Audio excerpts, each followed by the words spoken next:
From Buffalo to the big leagues, this is MaDi Tells All.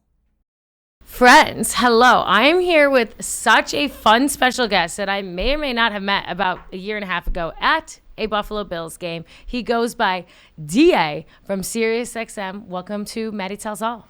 MaDi, it is awesome to be back here with you. Well, to see you again, because I saw you at the Buffalo Bills tailgate last September. And the Super Bowl. And the Super Bowl. Yes. I haven't been here, but we have met up a couple times. I know. It's so amazing that you live in New York City. What part? Well, I did live in Brooklyn for 7 years in the Greenpoint area, and then I was in like the Fort Greene area. Okay. But then about 5 years ago, moved out to the burbs. Ooh. Yeah. Where's the burbs? Me, my wife, and we moved the cat, Rosa the cat, and we went out to the Hudson Valley. So okay. We're about an hour outside the city. Amazing. But you have to come into the city like every day, yeah, right? Yeah, for Sirius XM, our studios are not far from here. We're only like 11 blocks from here. Oh, amazing. Did you just walk today? Yep. I love that. So, you know, everyone who is on this show, new to the show, they want to know more about you and what you're doing. I need to hear the background of how you got this far. Because, I mean, seriously, that's insane. Well, when I was in high school, I knew I kind of wanted to do sports. I wanted to do sports casting. I was a huge sports fan, and I just loved watching it or listening to it or reading about it. And so when I went to high school, I was like, okay, how can I kind of get some experience? I worked on my cable access channel. Back then, there was no internet. So back in the 90s, we had to do some other stuff.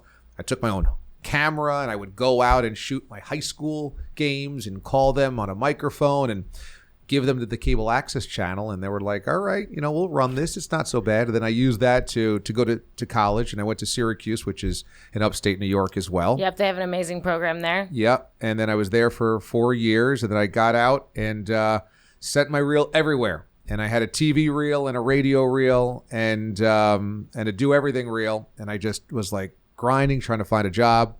And finally, a guy that I worked for part-time in Rochester when I was in college, moved down to Florida.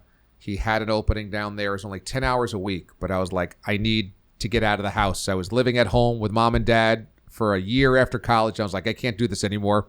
So I took the job down in Florida, drove my 95 Toyota Corolla down there, and from that kind of put the bricks in place. And then I just started doing sports talk. I was hosting shows. I got hired a couple of different cities. I moved up the ladder, and then I was at Sirius. I was at CBS Sports Radio for 11 years, and then Sirius XM just hired me 2 years ago to do their morning show on the Mad Dog Sports Radio channel. So I've been doing that for 2 years, and little kind of like piece by piece, step by step.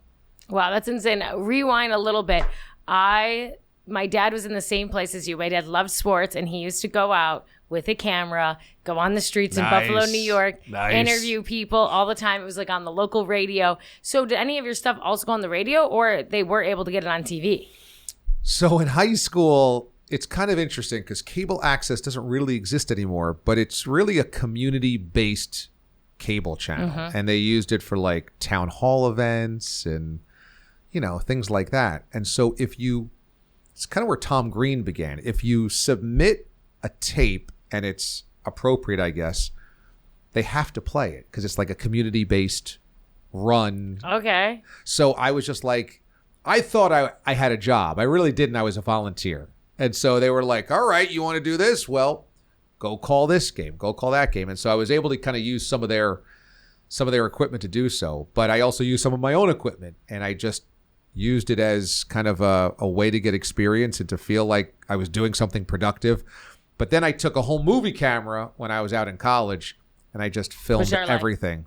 Yeah. Ginormous. Totally. Filmed everything. And I have those tapes, but only some of them exist on the internet. I try not to put too much on there because it's very damning at this point in time. You know? I know, but you probably look back on it and it's so good because my one friend Ryan, who was just on here, he's so hard on himself. He made the most incredible videos in high school, and he's like, you can't find them on the web anymore. He's like, I had to take them down. He's like, I can't find people searching me, and then those are the old videos that they pull up, and I'm like, oh, they were so incredible. Yeah, because we had a television production class as well when we were in high school, and it was incredible. And I was so thankful to have the opportunity because you don't get that these days, or they're not, I don't know, they're not pushed as hard. it really shaped me to like who I am now. And to like when I go into this, I'm like, oh, I'm in my era. Like when I'm in the recording studio, I'm like, it's the happiest day. So when you're at the recording studio, like how many cameras do you have on? What's the setup like? Do you guys have different stages? Well, at Sirius XM, it's mainly all radio and audio. It's podcast based and audio based. We have cameras set up, but really they want it all about the audio experience. So it's mainly just microphones that are kind of like these, but also kind of like bigger microphones, sound studios, etc. When I do something for a TV station, like I've done stuff for NFL Network or MLB Network or SNY here in New York, those are massive sets, and it's amazing. Like MLB Network basically has a huge cavernous industrial warehouse type place in Secaucus, New Jersey. And these sets are massive. We're talking about like almost the length of half a football field. Huge. And big cameras and big microphones and directors up here and producers over there and audio people over there. So you're talking about teams of dozens of people, huge space as well. And that it's so big they built an indoor baseball diamond in the studio so that you could reenact plays on the baseball diamond. That's how huge this is. Yeah. So it's in New York? It's in New Jersey. Okay, in New Jersey. Where you would have a little bit more space. I was going to say, I'm like, oh my, how do you do that? So I saw you at the Super Bowl, and that's exactly what you guys set up. Yeah. I mean, you guys had a media row. Absolutely insane. People who don't know about media row, can you give them a little rundown? Yeah, this thing has kind of grown into a monster over the last 20 years or so, where it's called Radio Row, and you had originally all sports radio stations all across the country would come for the week before the Super Bowl, set up, and then there would be players, former players, coaches, celebrities that would kind of come through, and you would sit down, other media members, and do interviews during, that week. It's become like Mardi Gras. Like you saw it. It's a big convention center now.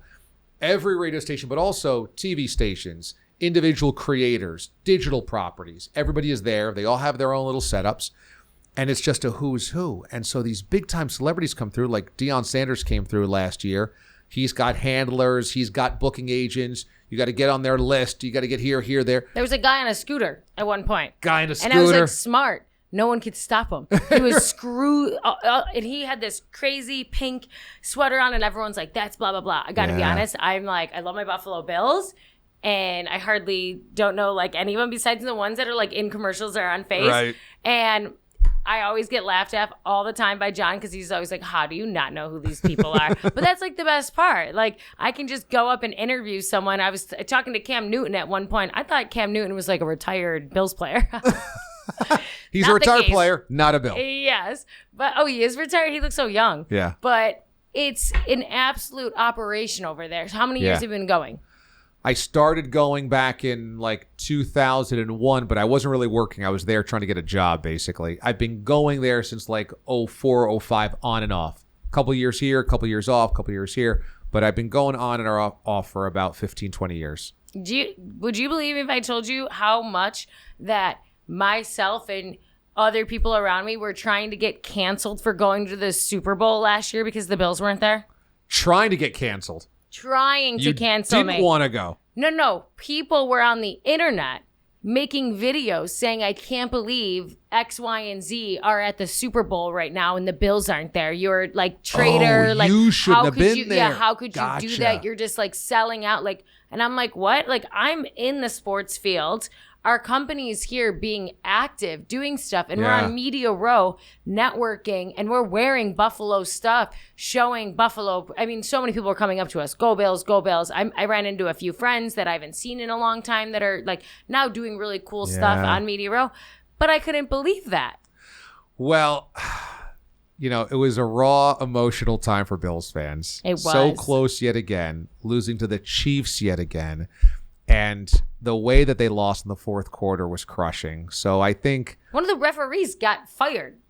It was just a frustrating time for everybody because even myself, who's not necessarily a Bills fan, I was pulling for the Bills so hard. There's a lot of Chiefs fatigue out there. The Bills are the better story. The Bills have come so close so many times. So many times. But also, I can vouch for you. you repped Buffalo all week as well as anybody could have done. Okay. Thank you. And there were Bills fans that showed up, and I think they already had plans in case the Bills had made it. Got my hotel room, got my airfare. And when the Bills didn't go there, it's like, what do you do? Just lose $700 worth of plane tickets and hotels, right? Like, you're not going to get a refund. $700, that's like a steal. I'm sure way more. Right. But where were you during that game, the Chiefs-Bills? I was watching it at home, and I was screaming, going, "Are you kidding me? It was bleep such this, bleep a that, good game. And then when you watched all the replays of the referee taking back one of the flags because he called something, there was like a few terrible calls per usual with the Chiefs, but then it went down to them doing like an investigation and them firing one of the refs, which is insane. Look, there's Bills fans are always going to feel like the refs were in the bag for the Chiefs. Always. Chiefs fans are always going to say, "Oh, you're just going to make the plays," and it's a little bit of both, okay? Because there were some calls that definitely went against the Bills. The spot on the quarterback sneak stunk. There's a couple other things. The pass interference I thought was ticky-tack as well. But then the Bills had the ball. Chance to go down the field. You score a touchdown, you win. It's in Josh Allen's hands. And they don't go down the field. There's a drop pass on fourth down. And there's all these things where you're like, even after all of that, the Bills still had a chance to do it. And they couldn't come through. And that's what just leaves you sick to your stomach, that it was right there again. And they just couldn't close the deal. Every single time. So what turned you into like who's your sports team that you favor? Well, I grew up in a New York Giants household. Yes. My dad's a huge New York Giants fan dating back a million years. And so I grew up kind of as a big Giants fan. But then as I kind of dotted the map for my career, I kind of lost it, to be honest with you, because I went to a bunch of different places and I had to cover different teams. I went to Kansas City for my first full-time job. Well, my second full-time job. I was covering the Chiefs. I went to Miami. I was covering the Dolphins. I went to Boston. I was covering the Patriots. All of the Bills' rivals. I was literally really just a hit list. And then when I got to national radio in 2013, I was focusing on all 32 teams. So I really couldn't just have a fandom. But the Bills, over the last 5 years, have become a team I've really rooted hard for, because one of my college roommates at Syracuse is a Bills season ticket holder. I went up there in college for a game, the Doug Flutie years. And then the last couple of years, I was like, it's such a great party up there. I haven't been there as a real adult. I went there as a college kid. I was like, now Bills Mafia is such a thing. I got to go. So we went up there 3 years ago, and we saw that crazy Vikings game where Justin Jefferson caught the pass in 4th and 18. Josh Allen fumbles at his own goal line in the late fourth quarter. It was like an insane game. Vikings come back to win. But it was such a great weekend. The pain just continues. Yep. Such a great weekend. Such a great day. I was like, this was so much fun. So then we went up the next year. Then last year I got to meet you and went to the Bills tailgate with game day hospitality. And that was epic. And now this is amazing. I got a buddy from Denver, one of my best friends in the world. I've got a buddy from, grew up in Florida. And I'm from downstate in New York City. And we all are like, we got to go to Bills games. We got to go to Bills games. So is that the crew that you brought last year? We've become Bills fans. It is so hard once you meet someone from Buffalo and you have a few conversations with them and then they convince you to come to Buffalo and come to a Bills game. It's game over. Totally. I was just saying this to one of my other special guests that's from Buffalo, and I said, do you convert people? And he said, no. And I said, what? I said, every chance I get, if someone doesn't have a sports fan, or maybe they're Jets fans and the Jets haven't been doing good, I'm like, make Buffalo your team. And I give them a whole breakdown. I show them videos of Game Day Buffalo. Oh, nice. It's like I should have a pitch deck, nice. Right? Of just like why you should become a Bills fan. Maybe that's going to be my next project.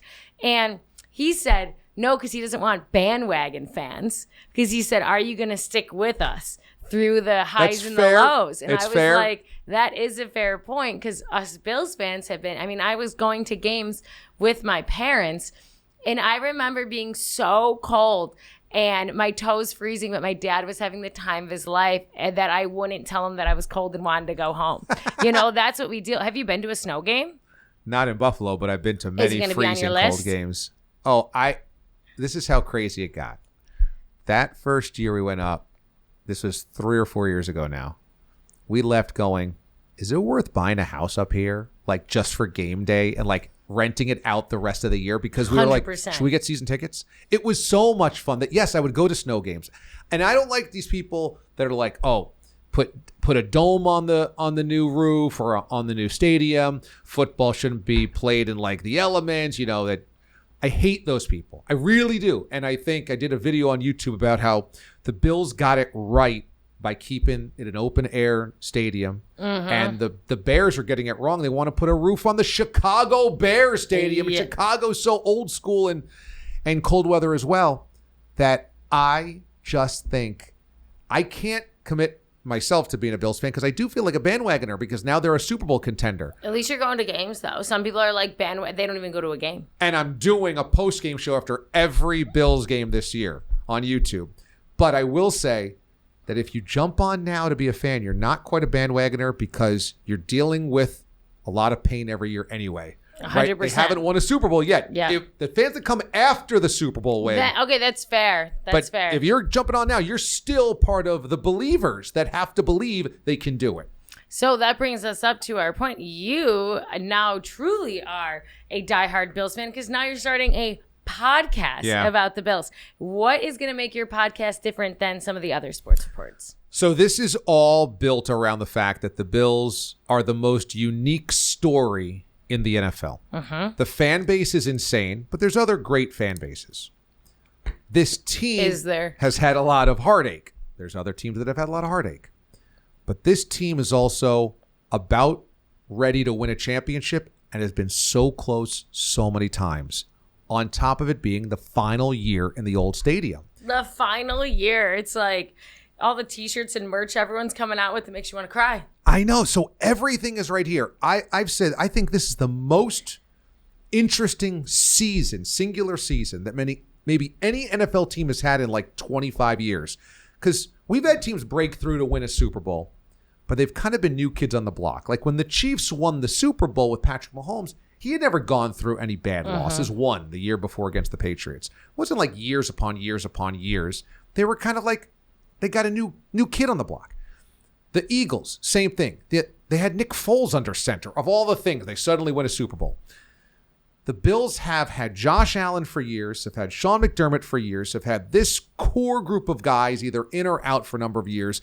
They've been losing to the same team, the Chiefs, every year, and it's finally here. You've got the reigning MVP.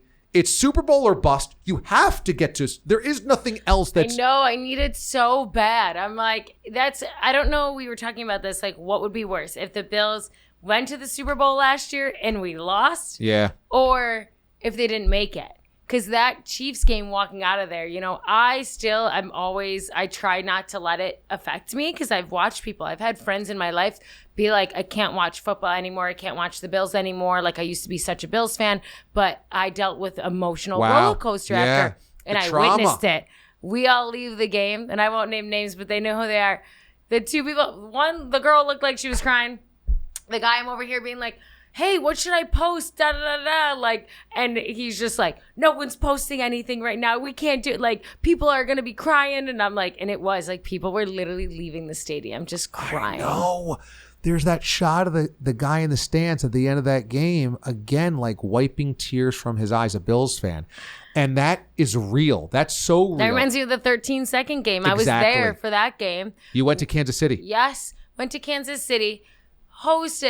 Game day hosted a hell of a tailgate. There's like 600 people go into the game, and I am around a ton of grown men, and that was an insane roller coaster of we didn't look like we were going to make it. Then we got, a touchdown. Then they got a touchdown, and it was like all in the last, 2 minutes that it was happening. I saw so many grown men cry around me, and I was like, whoa. Like, I mean, I just had a little giggle to myself, but I'm just like, these people and people also sports betting, like put money on the line true all too. day. Yeah. Do you guys work with sports betting companies? Sure, yeah. Okay. Yeah. Like who do you guys got? I'm a FanDuel guy, okay. although I've done some work with DraftKings as well. They actually flew us out to Scottsdale last December to do something at their new sports book in Scottsdale. I like DraftKings content. Yeah. I think they absolutely crush it. I don't see too much of Caesars as much with DraftKings. Like, they just have some great influencers tied to it. So it organically on my channel, like, I see it. They do. And they keep it so organic with the content. They let the creators do their thing and, like, just implement it a little bit that you know it's sponsored by them. But nothing's worse than being like, I love drinking out of these water glasses, you know, like, I'm like, cool. Like, and I'd say that that's the problem with influencer marketing is I see sometimes people get these brand deals and their whole entire page just becomes paid content instead of being that organic part. Yeah. So right now you have, you know, you're launching your podcast. You're going to go YouTube heavy. Will it be on other platforms? Yeah. So it's going to be a YouTube podcast, which means it'll exist as video on YouTube. But then when you make it a YouTube podcast, it's also available in audio form only. I think on Spotify platforms. Okay. I'm not sure. But it's going to be called Billmatic. Okay. Now, this is an ode. I love 90s hip hop to one of the greatest hip hop albums of all time, Nas's Illmatic. Okay. So it's Billmatic. Illmatic by Nas is supposed to be like, it's automatic how cool you are. To me, Billmatic is like, it's automatic how authentic it is to be a Bills fan. And the story that I want to document every week. So after every game, I'm going live on YouTube for immediate reaction. It's going to be basically a post-game show on YouTube. I think there's a whole audience out there that doesn't go to the radio. Like, there's a radio post-game show. Totally fine. But I think there's a lot of people that just exist just on social media. YouTube, 100%. Twitter, etc. So I'm going to be on YouTube, Twitter, and Instagram live immediately after every game. Twitter and sports. Cool. Right? It's a very, like, male-dominated, so sports do so well there. Yep. So we're going to be doing post-game analysis after every single game, and then during the week, telling stories about this final season at the stadium. So I want to get on some former players, tell some stories about, like, playing in the old days. How many games are you going to go? You said you're going to go to the Saints game? I'm going to go to one. Yeah. Right now, only one game scheduled, although later in the season. What kind of fan are you? Legit. I mean, I really got to get back up there at some point. But I'm fired up. We're going to do a meet and greet also. Maybe you can come if you're going to be up there that weekend. We're going to do a meet and greet at this place called Sandbaggers the night before. The new place. Yeah, the just new place opened. in Hamburg. Yes. It's got a golf simulation and everything like that, so that Hamburg, should be fun. Just that town crushes it. You like them? You like it down there? Hamburg is like, if I want to go back to Buffalo and go have a white picket fence and go have a husband with 2 kids, Hamburg is it. You can just ride your bike or walk everywhere. It gives Elmwood Village vibe, but just like a little bit more cleaner and remote, and you have the water right there, and you have cleaner water over there. So Hamburg for sure. So that place is going to crush it. I think so too. So they're going to host a listener meet and greet, and we're going to do an event and kind of get everybody hyped up for the game the next day. But yeah, during the week, I'm just going to kind of do other stuff. Like, I just spoke to one of the directors of Hard Knocks. Have you been watching Hard Knocks with the Bills? Yes. Okay, what do you think? It is so incredible, and I love it because one of the coaches for some other team, it might have been a Chiefs coach or, like, I don't know, influencer of some sort, was like bashing it because he was like, there's no tears and there's no drama. It's just nothing but happiness. And that's the Buffalo Bills. Truly. They do feel, yes. 100%. I've gotten to know so many of them, so many of their family members, you know, obviously with game day, a ton of their family members, we've done private parties for some of their families, are incredible. They do not act like they are just like walking on water. They are so down with just like to meet the people and hang out. Like, I remember Deion Dawkins' mom came. We brought her on stage. She was just smiling, doing her thing. And she just like, you know, the first time I met her, she played the game of, she was like, what do you think of Deion Dawkins? I was like, I don't know him that well. I was like, I've maybe met him once or twice. My friend Kelsey, like, is a huge advocate for him, does a bunch of his nonprofit stuff. And she's like pulling my string. And then eventually she goes, I'm his mother. And I was like, no way. My God. I was like, scary. But she was just at my friend's so cool. charity event, just like coming solo. Like, she's always down to do stuff in the community. The Allen family is incredible. You know, at the end of the day, they're a whole bunch of farmers, and it's like that blue collar mentality, which is Buffalo, New York to a T. So I'm just so blessed to have all those people around us, and I just can't say, so Hard Knocks, yes. So this is why the Bills story is so rich. You know, I've been doing this now for 20 some odd years in sportscasting. I'm always looking for good stories to tell. I'm always looking for the radio show to be interesting in the morning.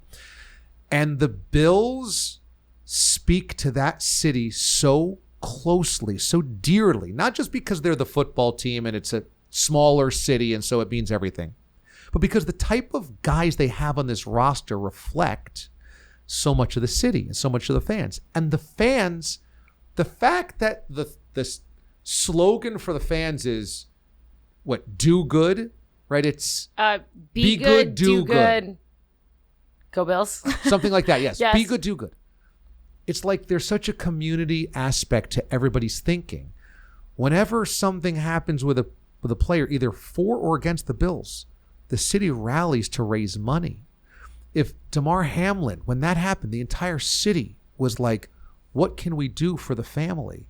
When a player that plays the Bills, like Mark Andrews, dropped that touchdown pass and fumbled the ball in the divisional round last year, Mark Andrews' charity, a Ravens player, Bills fans supported him. It's like this amazing conscientiousness. It's so community-based that I'm like, how can you not see this is so different? It's So such a great different. story to tell. The fans are a great story. Finally, they will win, and it'll be the greatest story. Did you hear about two things?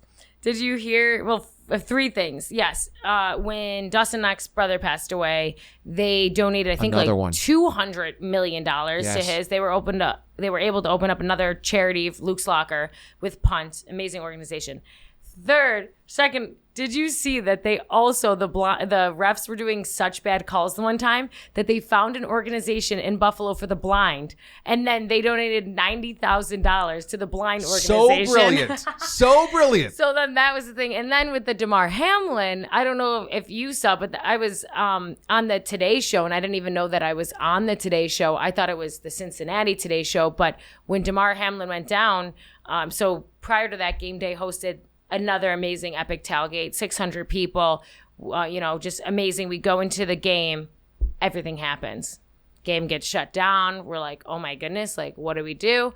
And I drove my car up from Buffalo. And so I was like, the next day I went up with my friends for burgers, and we're all just like debriefing from whatever that, happened. He died on the field. And then it hit me, and I was like, well, portion of my proceeds from the clothing line, I'll go back to hospitality workers, and we drop food off to hospitals. And I've been doing that in Buffalo 2.5 years prior to that. So cool. So then I had this epiphany, and I said, I'm going to do this here.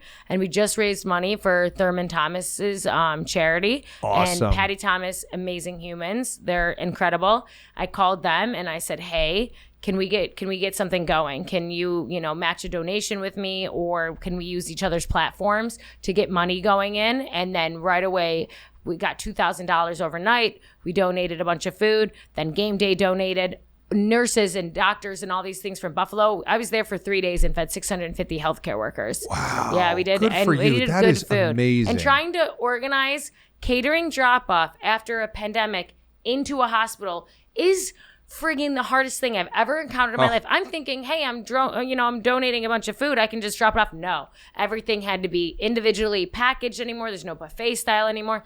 And you're calling restaurants and saying, hey, can I get an order for 300 people in the next 2 hours? It was, but from social media platforms, so blessed to have that, because I don't know how else I would have got the mission across, because That's a great point. The news channels weren't even there yet. They already almost all went home, or it was crazy. Wow. See, that's the good and the bad for social media. Yes. The good is you can rally the troops quickly like you never could. The bad is when you go to Buffalo, when you go to the Super Bowl, suddenly people in Buffalo say you're a traitor.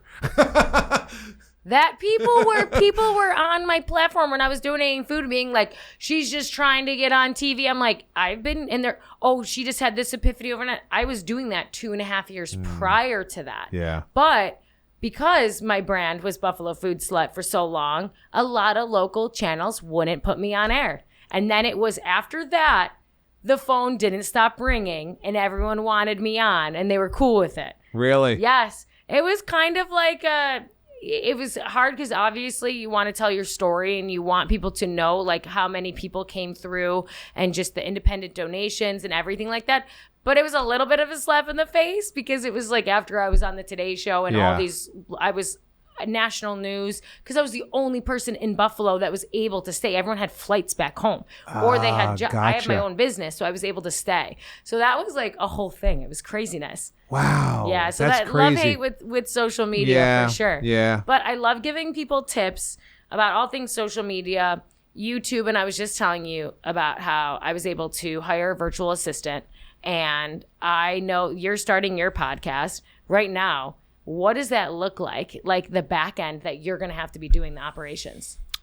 Wow. Well, it's a lot of lifting. And I think people see influencers, creators, personalities such as yourself, and they think, well, I'll just put the camera, flip it around on reverse camera mode, and I'll just tape myself. Mm-hmm.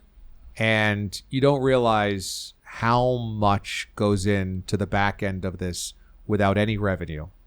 People will see 1 million followers and go, oh, that person's rich. Maybe some people do get rich with 1 million followers.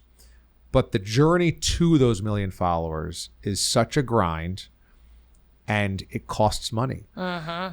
So thankfully, I have a full-time job as a radio show host. And so I built down my studio in my basement of my house to house my radio show. Uh-huh. When I'm not coming into Sirius XM, I can do some shows from home. I have a Sunday NFL show that I do from home. In doing so, though, I built out an enterprise for social media as well and for YouTube. So I invested in cameras from B&H. I invested in lighting from a lighting, company. I invested in soundproof insulation when. And did you go on YouTube or? Well, I mean, I guess you're surrounded every single day. You were able to ask some people. Some of that is that I'm just in the industry, so I kind of knew. But a lot of that is also asking people that have the lighting or the video that I thought looked good on social media and saying, I'm going to piggyback off that. And then there is, okay, do you know Canva? Like, I had to teach myself Canva in terms of. I'm so bad at Canva. It's like Photoshop. I was so bad at Pinterest. Now I create mood boards for this one company and I love it. But I was like, why did I? Like, the learning process as an adult is way harder than as a child. And it's not just one learning process. You have to learn all these different things. So, like, I had to learn basically photo illustration through Canva to create thumbnails and to create graphics and what have you. But then you also have to know how to video edit because I'm taking all types of stuff that I do into a camera, but then I'm chopping it up and putting in highlights or putting in different sound bites, laying in music. So that's now teach yourself video editing. I use an Apple iMovie editor. I've also had to teach myself CapCut for social media purposes when you're doing vertical videos. Now you have a horizontal video and now you got to repurpose it for vertical because it's got to be fitting on TikTok. Because this is YouTube platform based. And then when we have to cut it, that's why I just did some reorganization. I used to be on your side, used to be on my side. But then when we were doing the edits, you were just seeing the plant in the background. And I'm like, my whole thing is like, I want to show my Buffalo pride through this new journey of living in New York City. Yeah. So now I'm like, okay, roles reverse. When I do solo episodes, I'm there. But you learn as you go. And then I'm like, damn it, we have so many episodes that are already done that I can't now like change. So my suggestion is like when you get those episodes, watch them right away and edit everything to every single platform you're going to be on. So that's a whole nother job because now you're not only doing the content, you're also now editing the content, which is its own thing. Have you heard of Veed? VEED. I'm going to link you up with that. Veed is absolutely incredible. It's meant for podcasters. It is a free app. I paid for a little bit of the higher end aspect of it, but you can put your full like 45 to 55 minute episode in there. And obviously it uses like AI and everything. And it will take and make you 9 reels that they think are going to go most viral in content. And it just takes a few minutes and it spits out. And then you can decide out of those 9 videos, I usually take 3. Does it look good? Yes. Is it crisp and clean? Have you seen any of my reels edits yet? Those are all Veed? Yes. Okay, so then I'm impressed because I use a couple platforms to record video, record interviews. Like I had this director from Hard Knocks on last week to ask her about the behind the scenes of creating Hard Knocks and what she's seen that didn't make film. And it's recorded, and then I got to pull that raw video and then create shorts out of it. And that program that we record into does shorts, but it's not very good. The camera work's not always clean. Sometimes the edits are a little harsh. Sometimes the wrong word or whatever that they clip off. So I didn't like that. And I think AI is an amazing tool for all of this, but I'm glad to hear that you found one that works because I've been trying a couple different ones and I thought all of them were pretty sloppy. It's like a little bit of a mix, right? I have the my virtual assistant do that. He sends me like his top, 6 that he likes. I pick 3 from that. Then I send him usually the website, like my friend Ryan, like he works at Right Media, sent them Right Media. Ryan then sent like 3 of his best clips. And then he was able to then do those little touch-ups, Right. But I, to be frank, was paying someone $300 an episode to turn those videos into reels. And I'm like, at the end of the day, I'm spitting out, 4 of those. What is that? $1,200 a month just on video edits. And we're not talking about taking all that, making cover arts and putting on every single platform on top of that. And you're supremely successful in what you do already and have been doing it for years. So you already have incomes coming in based on being a personality.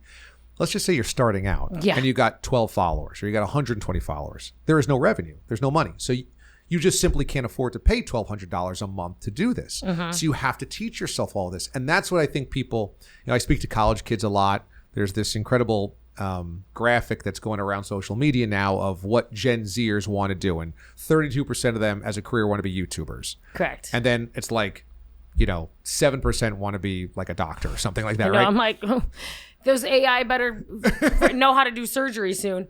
So the journey to become a YouTuber, there's so many years of no money. There's so much time invested without money.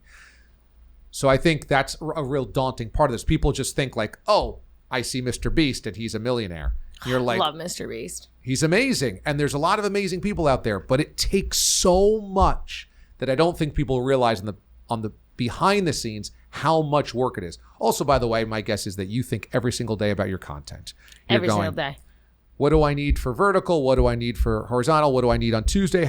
What time do I publish? What are my SEO tags? What's my keywords? All of this. People have no idea that this is almost a full-time job in planning, let alone executing. I will be aware that I had absolutely no clue about that. The trying to figure out the scheduling. The scheduling is huge. Obviously Tuesdays, my whole entire thing about Tuesdays is like Sunday nights, people still might be partying. Monday is your meal prepping day. You're getting to basics. And then Tuesday is still most likely you are bunkered in your house. You and your husband are probably putting on a movie or watching something or having your own independent little time to yourself to relax before the rest of the week. So that's why I feel like Tuesday's the best. I just talked to my one friend. She was releasing every Saturday. And I was like, that's not, no, if you look at anything in the social pool, people are most likely busy or have plans. They're scrolling on their phone Monday through Wednesday, the most, because they don't want to go out. They maybe don't want to spend money, and they're hardly watching TV anymore. What are they doing? They're on their phones. Or the Gen Z generation is also on YouTube. Like, I cannot believe how much I go home and my little sister, they just have live podcast streamings all the time of their favorite podcasters, and I'm just like, this is so different than what I grew up with. I know. I know. YouTube has changed the game and will change the game permanently because the next generation of people, kids, especially for sports, they're not going to watch games. Yep. They're only going to consume highlights on YouTube or on social media. And on YouTube, you can just flip through whatever you want to see after 10 seconds, after 14 seconds, after maybe a minute and 40. Well, that's why my reels are doing so well on or YouTube Shorts on YouTube, because that younger generation, they're more on YouTube and they're using it as like a TikTok and they're just scrolling through. It mimics TikTok. And it is so hard to get those views on YouTube, but you got to remember so many people only really are listening to Spotify and Apple to listen to Spotify's. People aren't always sitting down watching a whole entire YouTube. Right. But the reels, as long as those keep popping off, I'm like, okay, let's go. But I'm going to tell you something. Maybe you already know this, but I was like, do I gatekeep this? But we're not gatekeepers here. Something that I found out while I was at Gotham Podcast Studio, and we had this amazing little networking where we all just talked about our struggles and, everything that was going on. And one of the gentlemen gave such a great tip, and it's taking your audio only, putting it into ChatGPT and saying, I need prompts, I need SEO, I need everything that I'm saying in here that's trending with any other viral content. And it'll spit out all of this stuff. I think that's why my YouTube shorts are doing so well. So that you know what to pull for your shorts. Yes. That makes sense. And it's taking the whole entire audio clip, and then when my, VA is looking at my clips, he might be able to be like, oh, this matches this perfectly. So then we're going to put them together. He doesn't have to think about anything else. Right. But it's just, you need to make your life simpler with the podcasting. And that is something just with the SEO and finding things that are trending. Yeah. And taking, if I had a video clip out, like this one girl that I had from a Netflix show, number 3rd in the world, best Netflix show, $1 Million Secret. And they just found out that there's a second season coming. So her episode comes out in a few weeks and it'll go out. But then in a year when that show comes out again, I'm just going to repost all that because all that content's going to go viral again. Right. Exactly right. And those are the things that it's all about planning and strategy. And that's just, I think people don't recognize how much work there is in that. But look, you're also a natural personality. So it comes through on camera. Like when I came up to the tailgate and I met you last year, here you are on stage, cowgirl boots, cowgirl hat, dancing on the microphone. And I was like, pouring shots in people's mouths. I was like, she's got it. I'm a born entertainer. Seriously, you are a born entertainer, host, personality, good vibes. Thank you. It's my dream this is part of my dream. I've been asked a few times from different podcast studios, to have those conversations and possibly sign me. And it was the first 2 weeks that I moved to New York City that I got a phone call because a BFS fan called his brother and was like, this girl's moving to New York City. You need to have a meeting with her. I've gone to her events. She's absolutely amazing. You need to meet her.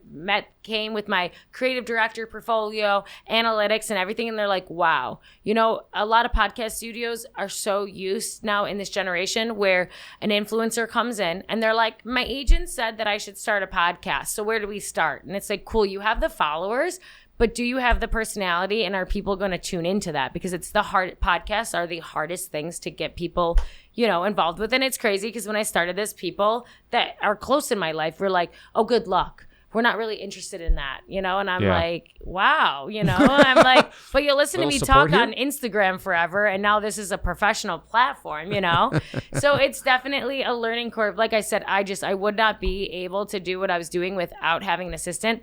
But for people who are starting off, do you have like a little fast tip for them or hope? Yeah, I think one of the things that I use as a thumbnail or as a rule of thumb is talking about things I would like to watch. Mm-hmm. I would like to hear somebody talk about. So, I do sports talk for a living, but I need to whittle that down to the topics I think are interesting and really do a show that I think I would want to listen to.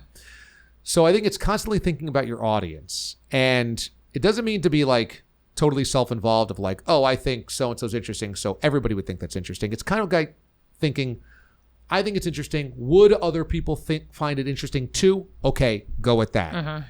And I think you also have to give yourself great grace because learning it all is hard.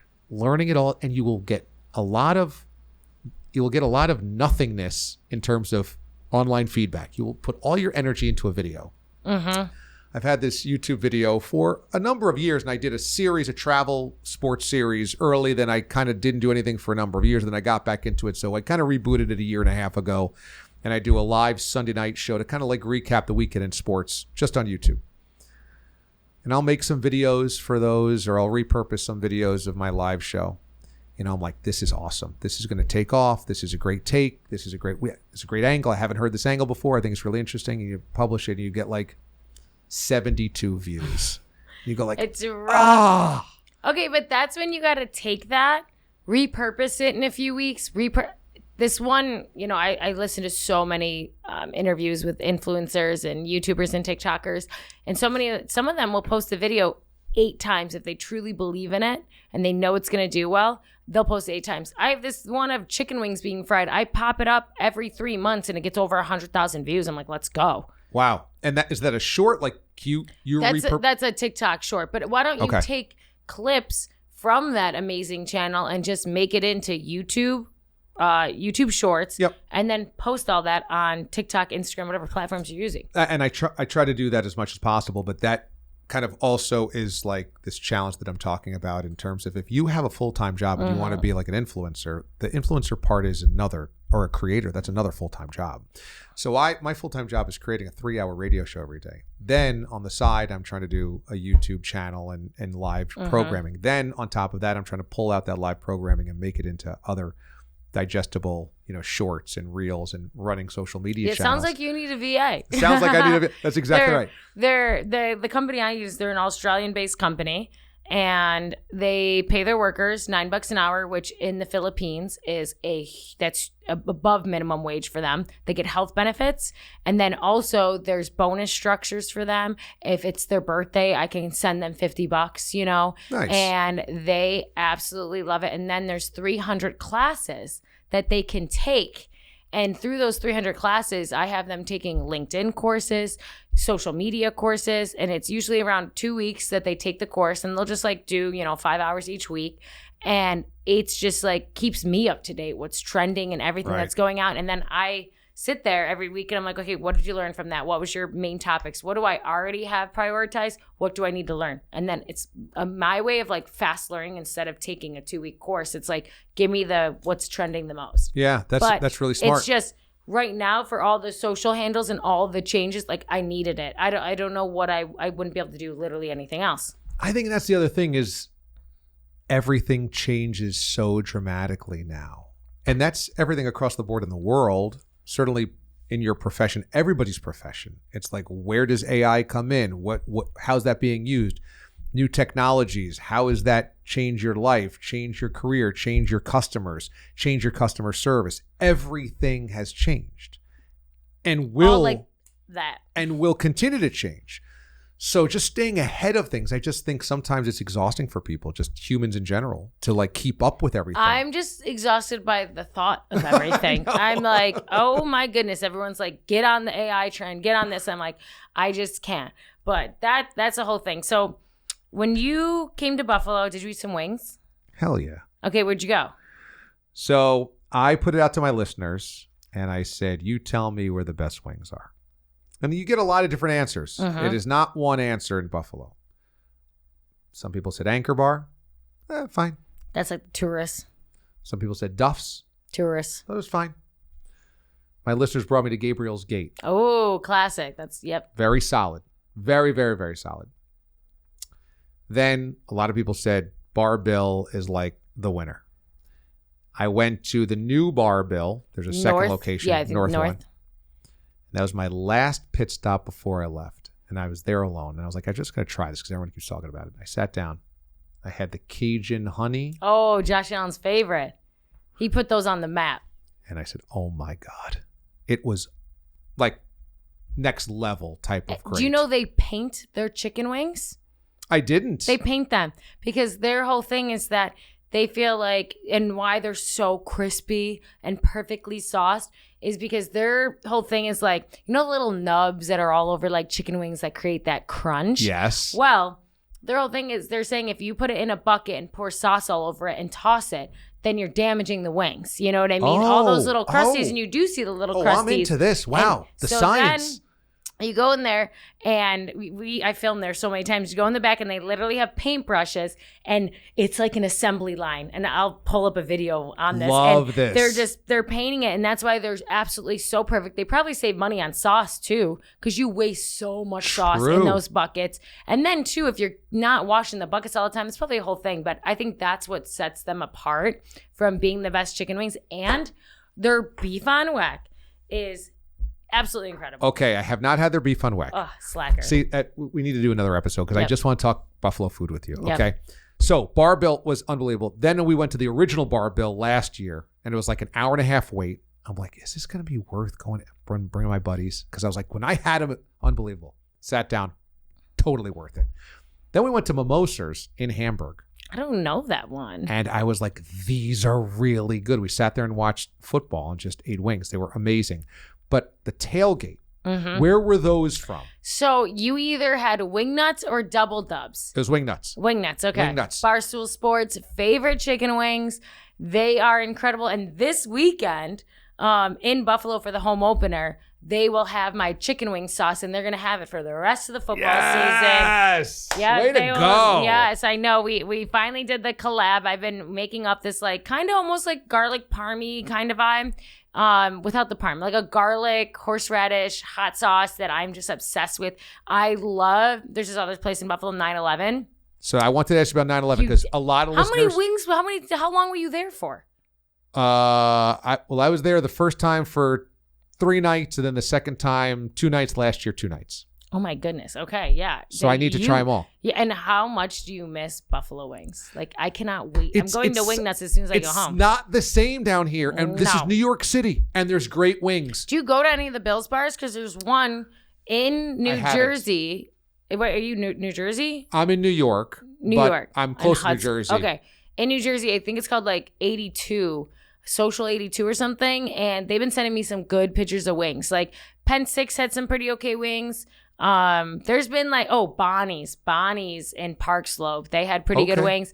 And a lot of them, they're Bills backers bars. So I have this series where I'm going around trying all the sauces and stuff. That's the hardest thing, right? Like, with this rebrand, if you saw, my Instagram name is now Madeline Hall, and then Buffalo Food Slut has its own. Yep. And I'm in New York City, and we're in these high-end. I was just at the U.S. Open, and we're with this huge agency.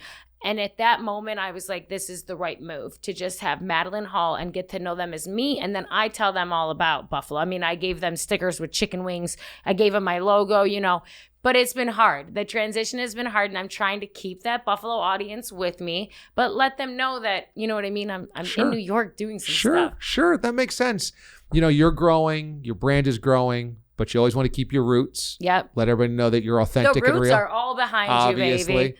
But those Wingnuts wings, I've never had wings that good at a tailgate. You go to a tailgate, everything's mass produced. You're one in a line of 100 people, so it's fine. But you never expect the food to be that great. This, I was like, oh. We all sat down. I had 4 buddies there. And we were like, oh. No, you guys are so funny. We gave you guys like the private little tent. We had a private tent. Name, everything. It was legit. Yeah, Abigail told us you were coming, and how'd you find Abigail? I found Abigail because I was looking into coming up there for Bills games. Oh, and I wanted to get a listener gathering at a tailgate. Okay. So we did a listener gathering the night before 2 years ago or 3 years ago. Then 2 years ago, I was like, I want people to come to the actual physical tailgate because a bunch of my listeners were like, we're going to go to the game. Where can we meet? So I had seen Abigail had done a bunch of tailgating, videos or whatever at different tailgate parties. So I reached out to her over DM and I'm like, I noticed that you're doing a lot of tailgates. What's the best one? I just said, tell me what the best one to go to is. And she goes, well, there's one I'm affiliated with. And so you should do that one. And I was like, okay, we'll do that one. And that ended up being that one. It's out of a movie. Our Buffalo totally location is insane. 2,000 people, shipping containers. Guess what we just added? A rooftop onto one of the shipping containers. Whoa. Oh, yeah. Wow. M&T Bank's coming the first week to christen it. And I'm so excited. Rooftop we have our party. T-shirt cannons now. Like, you haven't even, like, it keeps getting upgraded and upgrading because Bills fans are like nothing else. And that's why and I love the connections and the people I've been able to meet through Buffalo love. I just was thinking about the other day. I'm like, I think I want to start a series before it gets cold out. And I want to bring a table in the middle of Washington's Park and say, let's talk Buffalo, and put 2 mics on there. I thought you were going to say, let's jump through the table. Oh, yeah, that too. I'm sure someone will come up and that would be actually hysterical. Someone just come in and come break the table. Maybe we'll cue that in. But it's welcomed me so much to this city. My newest friends that are here are all from Buffalo, New York, that have moved out maybe 3 to 8 years ago. And some of them are really working for some insane companies. And it gives me that motivation, but they're still coming home every single weekend and going to the Bills game. And we're talking about I'm like the only one with the car here. So we're loading up the car for the home opener. Nice. They're like, sweet, we got a girl. Like it's taking those Buffalo roots wherever I am. I'm so thankful that you came on here today and that you are now a loyal Bills fan. Yeah. What? I got pulled into the Mafia. Yeah, you got pulled into the Mafia, and now you're going to have a podcast about Buffalo, which I'm excited for that because I know that we totally will collab on some stuff with Game Day because we're always looking for that high-end content. If you're spitting it out, we got you. We got a platform for you. But if you have any last words, this is your platform. Well, yeah, if you're a Buffalo fan and you love Madeline stuff, hopefully you like my Buffalo Bills stuff because like I said, I'm trying to chronicle and document this final season in the stadium with memories of the good old days of the 90s, combined with this excitement of this season. So I'm getting former players and insiders. I got a lot of connections to the sports media world, people that will talk Bills on the inside and tell you inside stories you might not get anywhere else. So and it's all free. It's all on YouTube. And hopefully other platforms. If you are on Twitter, if you're on Instagram, I'll have things across the board. My handle is @Damon Amendo on all of them. My full name's Damon Amendolara. Tends to be a little mouthful, so I just go with Damon Amendo on social, or DA, as you said, my initials. And I just want to really tell everybody how authentic you are as a person. Because thank you. When I came up to the tailgate, you were the first one to welcome me and all my friends. You said, let me know anything you need. And you were real deal. You asked me multiple times, anything you guys need, anything your listeners need, anything. That was so awesome. Then I saw you at the Super Bowl. The first thing you did, you came up to me, gave me a hug. How you doing? So good to see you. This is amazing. And you were truly warm and inviting. Then I saw you in line at one of the parties at the Super Bowl. Yes. I forget which one. Same thing. You came up to me, gave me a hug. How you doing? And just like this. The Jelly Roll concert. The Jelly Roll concert. So sick. That's right.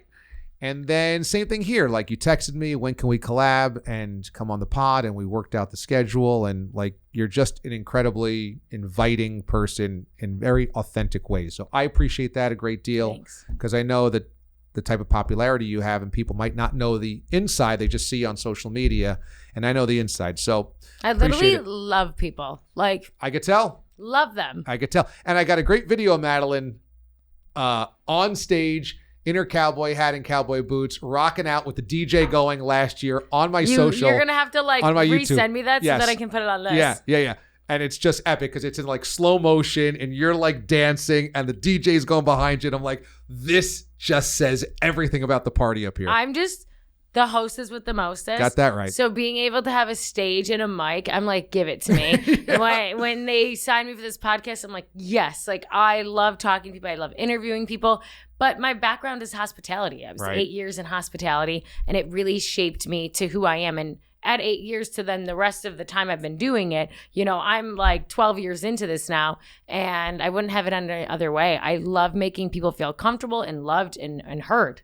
Yeah, and you do a great job of it, and it's authentic. I know from being on this side of the microphone, inviting people into your studio and getting them to open up is really about showing that you really do care about their story. You're not just there to like talk and hear yourself talk. It's really about getting them to open up, and I know that that's the type of person you are. So I appreciate that on my end. And any of your listeners, subscribe to my YouTube channel or the podcast or both. The podcast is going to be called Bill Matic, and we have a few episodes out already from the preseason, and we go live after this Sunday nighter against the Ravens, which is a massive game to open up the season. I know. I'm so scared. Huge. Last time I saw the Ravens, I don't know who the one player is, but he runs so freaking fast. Oh, Derrick Henry.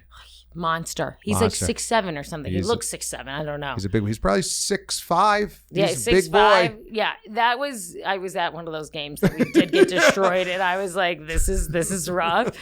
But we gotta go. We could talk for hours. We'll probably come back on again during the football season and talk some recaps and spit it out. Let's do it. But cheers and go Bills, baby. Go Bills. From small town roots to the big city hustle. Remember, your past doesn't define you. Your passion does. If something hits home today, share it, tag me, even write in. Be a part of this community. This isn't just my mic, it's ours. Check the episode description below for all the links. Until next time, keep building your empire your way.